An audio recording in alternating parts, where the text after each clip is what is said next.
ৰাজ্যত অব্যাহত আছে জুবিন গাৰ্গৰ প্ৰতি থকা অসীম ভালপোৱা, মৰম আৰু শ্ৰদ্ধাৰ প্ৰতিফলন। তাকে প্ৰতিপন্ন কৰিলে বিশ্বনাথ জিলাৰ খৰাশিমলুৰ এগৰাকী প্ৰতিষ্ঠিত শিশু শিল্পী জ্যোতিষ্মান বৰাই। অষ্টম শ্ৰেণীত অধ্যয়নৰত ত্ৰিকেন্দ্ৰজিৎ বৰাৰ জ্যেষ্ঠ পুত্ৰ জ্যোতিষ্মান বৰাই শিল্পী হিয়াৰ আমঠু জুবিন গাৰ্গৰ বিয়োগত মৰ্মাহত হৈ নিজে লিখা এটি গীতত সুৰ আৰু কণ্ঠেৰে এতিয়া শুনিম কাৰ গান শীৰ্ষক গীতটি মৰমৰ শিল্পী জুবিন গাৰ্গলৈ উৎসৰ্গিত কৰে।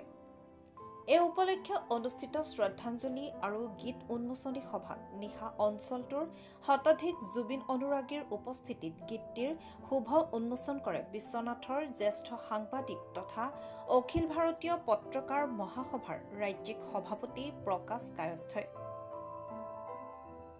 সভাত গীতৰ অডিঅ' আৰু ভিডিঅ' প্ৰদৰ্শন কৰা মুহূৰ্তত গীতৰ প্ৰযোজক ত্ৰিকেন্দ্ৰজিৎ বৰা প্ৰমুখ্যে সকলো বাদ্যশিল্পীৰ উপৰিও গণশিল্পী, কবি আৰু গীতিকাৰ অতুল চন্দ্ৰ দাস, সাংবাদিক পলাশ প্ৰিয়মৰ লগতে তৰুণ বৰা আৰু কবিতা বৰা উপস্থিত থাকে।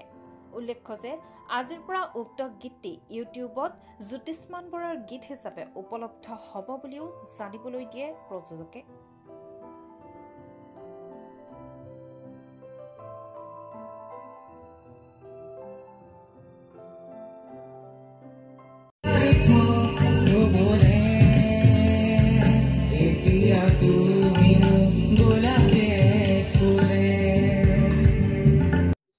হয়, গীতটো মই উৎসৰ্গিত কৰিছোঁ তেখেতলৈ প্ৰথমতে মই শ্ৰদ্ধাঞ্জলি জ্ঞাপন কৰিছোঁ। আজি তেখেতৰ মৃত্যু 10 দিন হৈ গৈছে। অলপ দেৰি হৈছে গীতটি উন্মোচন কৰা, তথাপিও যিমান পাৰি চেষ্টা কৰিছোঁ অলপ সোনকালে উন্মোচন কৰিবলৈ। আজি সকলোৰে আগত উন্মোচন কৰা হৈছে গীতটি উন্মোচন কৰিছোঁ যাতে নৱপ্ৰজন্মই তেখেতৰ যি ব্যক্তিত্ব, তেখেতৰ যি গীতসমূহ, তেখেতৰ যি কলা সংস্কৃতিলৈ অৱদান, সেইখিনি পাহৰি নাযায়। তাকে প্ৰত্যাই ৰাখিবলৈ মই গীতটি ৰচনা কৰিছোঁ আৰু আপোনালোকৰ আগত এতিয়া শুনিম গান কাৰ। সেইদিনাখন তেখেতৰ মৃত্যুৰ খবৰ আহিছে। আচলতে মোৰ বিশ্বাসেই হোৱা নাই। দেউতাই কৈছে আহি যে জুবিন আৰু আমাৰ মাজত নাই বুলি। গতিকে মোৰ বিশ্বাস হোৱা নাছিলে প্ৰথমতে, কিন্তু যেতিয়া বাৰ্তাবোৰ পালোঁ তেতিয়া দেখিছোঁ হয় আমি মানি ল'ব লাগিব। তেখেত আমাৰ পৰা গৈছে, আমাৰ মাজৰ পৰা গুচি গৈছে ইতিমধ্যে। আচলতে অনুভৱ যিদিনা বাতৰিটো আহিল শুনিলোঁ, সেইদিনা মই নিজেও লগতে সমাজৰ অন্যান্য অংশৰ মানুহৰ মাজত যি আপোনাৰ দুখ চকুলো বৈ আহিছিল, সেয়া মই নিজে বিভিন্ন ক্ষেত্ৰত দেখিলোঁ। দেখাৰ পিছত নিজৰটো যি মানে ক'ব নোৱাৰাকে যে এটা যে খুন্দা মাৰে হৃদয়ত, সেই খুন্দাটো আমি অনুভৱ কৰিছোঁ। আৰু সেই অনুভৱৰ ভিত্তিতেই মোৰ পুত্ৰ, আমাৰ ল'ৰা জ্যোতিষ্মানৰ যি অনুভৱ গীতটোৰ মাজেদি বৰ ধুনীয়াকৈ, যেনেকৈ আপোনাৰ হাতী মাৰি ভুৰুকাত ভৰাই, ঠিক সেইদৰেই আপোনাৰ গীতটোৰ মাজেদি জুবিন গাৰ্গক ভুৰুকাত ভৰাবলৈ সক্ষম হৈছে বুলি মই ভাবিছোঁ।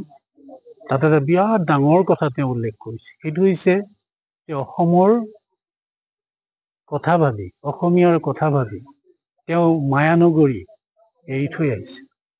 তেওঁ গোটেইটো উল্লেখ কৰিছে যে আপোন মানুহৰ কথা ভাবি সপোনৰ চহৰ এৰিলা তুমি, এই কথাখিনি কৈছে। ঠিক তেনেদৰে আৰু এটা ডাঙৰ কথা কৈছে তেওঁ সেই গীতত, সেইটো হৈছে তোমাৰ সংকল্প আগত ৰাখি কৰিম প্ৰকল্প। আৰু কেতিয়াও জুবিন গাৰ্গক আন্ধাৰ হ'বলৈ নিদিওঁ বুলি এই গীতত উল্লেখ কৰিছে। এই গীতক কেনেকৈ তেওঁক সদায় আগত ৰাখিম, জীয়াই ৰাখিম কেনেকৈ, আৰু আমাৰ সমাজখনক কেতিয়াও আন্ধাৰ হ'বলৈ যে নিদিওঁ, এই কথাবোৰ এই গীতৰ মাজেদি প্ৰকাশ পাইছে। আজি জ্যোতিষ্মানৰ যি গীতটি শুনিলোঁ, সঁচাই হৃদয়স্পৰ্শী, হৃদয়স্পৰ্শ হৈ গৈছে। আৰু জুবিনৰ মৃত্যুৰ যি দুখত আমি ম্ৰিয়মান হৈ আছোঁ, তেওঁৰ প্ৰতি তেওঁৰ যিটো গীত লিখি ইমান সৰু বয়সতে, ইমান কম বয়সতে তেওঁ যে ইমান ধুনীয়া এটা শব্দ অৰ্থ থকা গীত লিখি তেওঁ ৰাইজলৈ আগবঢ়াই দিছে, আমি অতিশয় আনন্দিতও হৈছোঁ। আৰু আৰু যিহেতু জুবিন গাৰ্গ আমাৰ মাজৰ পৰা নাই, আমাৰ মাজত তেওঁ হেৰাই গ'ল, কিন্তু তেওঁৰ গীতে জীয়াই ৰাখিছে। জুবিনক আমি কেতিয়াও মৰিল বুলি বা নাই বুলি আমি ক'বলৈ সাহস নাই। সকলো ম্ৰিয়মান হৈ গৈছে, গোটেই ৰাজ্যবাসী, গোটেই বিশ্ববাসী ম্ৰিয়মান হৈ গৈছে দুখত। গতিকে তেওঁৰ গীতটোৱে যাতে ৰাইজক বহুত বাৰ্তা দিব, সেইটো মই বহুত আশা কৰিছোঁ। আৰু তেওঁ ইমান কম বয়সতে যে ইমান ধুনীয়া এটা গীত লিখিছে, এইটো বুলিয়েই নহয়, তেওঁ বৰগীতৰ পৰা আদি কৰি লোকগীত সকলোখিনি গীত গায়। তেওঁ নিজেও লিখিছে, আগৰ গীতখিনিও বৰ সুন্দৰকৈ গাইছে। মই প্ৰতিটো গীতেই তেওঁ শুনো, খুব সুন্দৰ হ'ব। তেওঁৰ প্ৰতিভাক মই সন্মান জনাইছোঁ। তেওঁ যাতে আগলৈও এনেকৈ আগবাঢ়ি যাওক, মই সেইটোৱে মোৰ ফালৰ পৰা কামনা কৰিছোঁ। আমাৰ এই খৰাশিমলো ভিতৰুৱা এখন অঞ্চল বুলিয়েই ক'ব পাৰি। সেই অঞ্চলত তেওঁৰ নিচিনা এজন পুত্ৰক আমি পাইছোঁ। আমি খুব গৌৰৱান্বিত হৈছোঁ, গতিকে তেওঁক লৈ আমি গৌৰৱ অনুভৱ কৰিছোঁ। গতিকে তেওঁ আগবাঢ়ি যাওক, মোৰ ফালৰ পৰা মই এয়াই তেওঁক শুভকামনা জনাইছোঁ।